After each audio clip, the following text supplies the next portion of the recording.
ये जो लोग विभिन्न प्रदेशों से और यहाँ तक कि विश्व के कोने कोने से आए, वो आस्था से, धर्म से और अपने देश, अपनी मातृभूमि से जुड़े हुए हैं, इसलिए वो यहाँ पर आए।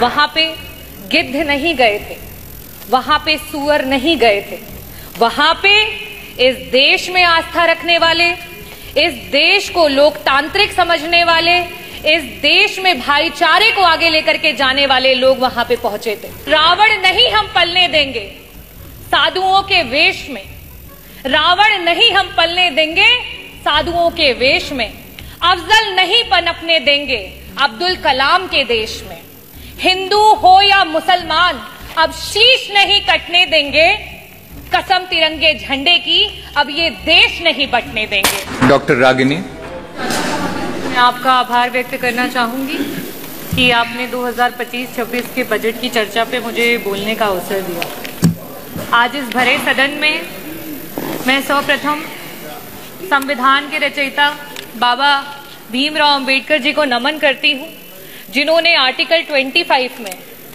हमें ये अधिकार दिया, स्वतंत्र धर्म का सम्मान अधिकार और हर आस्था का सत्कार।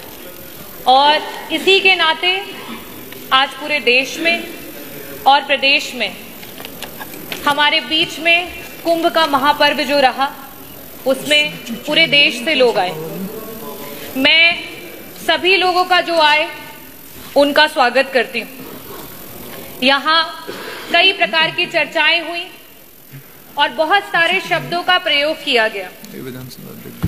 ये जो लोग विभिन्न प्रदेशों से और यहाँ तक कि विश्व के कोने कोने से आए, वो किसी राजनीति से प्रेरित होकर के नहीं आए, वो आस्था से, धर्म से और अपने देश, अपनी मातृभूमि से जुड़े हुए हैं, इसलिए वो यहाँ पर आए।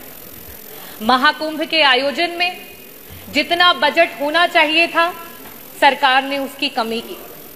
महाकुंभ में जो सुविधाएं हमारे लोगों को देनी चाहिए थी, सरकार ने उसकी कमी की। वहां पे गिद्ध नहीं गए थे, वहां पे सूअर नहीं गए थे, वहां पे इस देश में आस्था रखने वाले, इस देश को लोकतांत्रिक समझने वाले, इस देश में भाईचारे को आगे लेकर के जाने वाले लोग वहां पे पहुंचे थे। मैं इस सदन में आज बहुत सारी चर्चाएं हुई, बहुत सारी बातें कही गई। बजट की जबकि चर्चा होती है तो बजट में किस तरीके से डिवीजन होता है उसकी बात होती है। अभी सत्र में कुछ दिन पहले बात हुई कि अंग्रेजी में विधायकगण अपने भाषण दे सकते हैं, लेकिन जब आपके बजट में एलोकेशन की बात आती है, शिक्षा की बात आती है, जो हमारे बच्चे प्राइमरी स्कूल में पढ़ रहे हैं, जिनकी नींव अंग्रेजी से शुरू नहीं होगी, तो वो आगे जाकर के आपके अंग्रेजी में दिए हुए भाषणों को नहीं समझ पाएंगे। लेकिन आप क्या काम कर रहे हैं? जहां 15% कहीं आपकी सरकार बजट दे रही थी, आज शिक्षा में वो बजट गिरा करके 13% पे आ चुका है। ये स्थिति है। अगर मैं बात करूं स्वास्थ्य की, क्योंकि मंत्री जी यहां बैठे नहीं है, जब स्वास्थ्य पे जब विपक्ष चर्चा करने की कोशिश करता है, मंत्री जी उत्तेजित हो जाते हैं। शायद इसीलिए हो जाते हैं क्योंकि स्वास्थ्य पे मात्र 6% का बजट दिया गया है, और इस 6% के बजट में भी मंत्री जी 40% का बजट पिछले जो बजट में था एलोकेटेड, उसको इस्तेमाल नहीं कर पाए। अगर हम बात करें ग्रामीण अंचल की, जो उत्तर प्रदेश की 60-70% की आबादी है, अगर हम उसमें बजट के एलोकेशन की बात करें तो मात्र 4% का बजट है, जो 8 करोड़ 8 लाख की आप बात करते हैं, 8 लाख करोड़ की बात, 8,08,000 करोड़ की बात करते हैं, उसमें मात्र 4% का बजट दिया गया है। और सबसे बड़ी नाइंसाफी अगर इस सरकार में कोई झेल रहा है तो वो हमारा किसान है। पूरे देश का एवरेज औसत अगर निकाल लिया जाए तो बाकी प्रदेशों में जहां किसानों को 6% का बजट मिल रहा है, वहां उत्तर प्रदेश की सरकार में मात्र 3% का बजट है जो हमारे किसानों को दिया जा रहा है।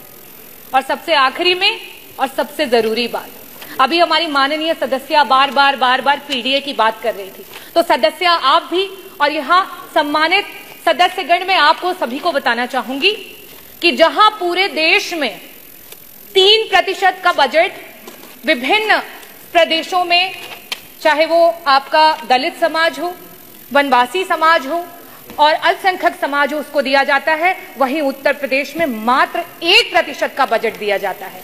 और उस 1% के बजट में भी आपका 30% का बजट ऐसा धरा का धरा ही रह जाता है, विभाग उसको इस्तेमाल ही नहीं कर पाता है। हम इतने बड़े बड़े बजट की बात कर रहे हैं, मैं आंकड़े रखना चाहूंगी। शिक्षा विभाग में वर्तमान में 14% का बजट जो है वो शेष रह गया, इस्तेमाल नहीं कर पाए। स्वास्थ्य में 40% का बजट ऐसे ही रह गया, उसे इस्तेमाल नहीं कर पाए। आवास में 46% का बजट रह गया, जिसे इस्तेमाल नहीं कर पाए। SC ST माइनॉरिटी में 30% का बजट है, जिसे इस्तेमाल नहीं कर पाए। अगर हम सिंचाई एवं बाढ़ नियंत्रण की बात करें, 35% का बजट है, जिसे इस्तेमाल नहीं कर पाए। अगर हम ट्रांसपोर्ट और PWD की बात करें, 6% का बजट है, जो पुराना बजट है, जिसे आप इस्तेमाल नहीं कर पाए। समाज कल्याण के मंत्री जी यहाँ बैठे हैं, 23% का बजट आज ऐसे ही पड़ा हुआ है, उसे इस्तेमाल नहीं कर पाए। कृषि विभाग वैसे ही 4% किसानों को दिया जा रहा है बजट में से, उसमें से भी 10% बजट ऐसे ही धरा का धरा रह गया, उसे इस्तेमाल नहीं कर पाए। तो मैं बजटों पे बहुत बातें नहीं करूंगी, क्योंकि जो पुराना है उसे ही नहीं इस्तेमाल कर पाए, तो बड़े बड़े बजटों का क्या हवाई लूटी जाए। मैं बात करना चाहूंगी अपने देश की एकता की, क्योंकि जिस समय यहां अंग्रेजी की बात हुई, उस समय उर्दू के बारे में बहुत बड़ी बड़ी बातें की गई। उर्दू में जो लोग बोलते हैं उनको कुछ शब्दों से नवाजा गया। हमारे देश में उर्दू को बड़े ही लगाव से देखा जाता है। हिंदी अगर हमारी मातृभाषा है, तो आज का ये जो देश है वो अंग्रेजी से भी नहीं घबराता है, अंग्रेजी को सीखने की पूरी इच्छा रखता है।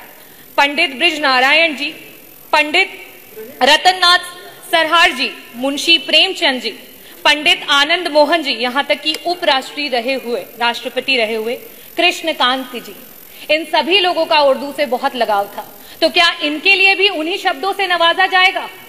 मैं आखिरी में सिर्फ यही कहना चाहती हूं, ये विकसित देश है, ये प्रगतिशील देश है, और ये युवाओं का देश है, और युवाओं की यही आवाज है कि रावण नहीं हम पलने देंगे साधुओं के वेश में, रावण नहीं हम पलने देंगे साधुओं के वेश में, अफजल नहीं पनपने देंगे अब्दुल कलाम के देश में, हिंदू हो या मुसलमान अब शीश नहीं कटने देंगे, कसम तिरंगे झंडे की अब ये देश नहीं बटने देंगे। जय भीम, जय भारत, बहुत बहुत धन्यवाद।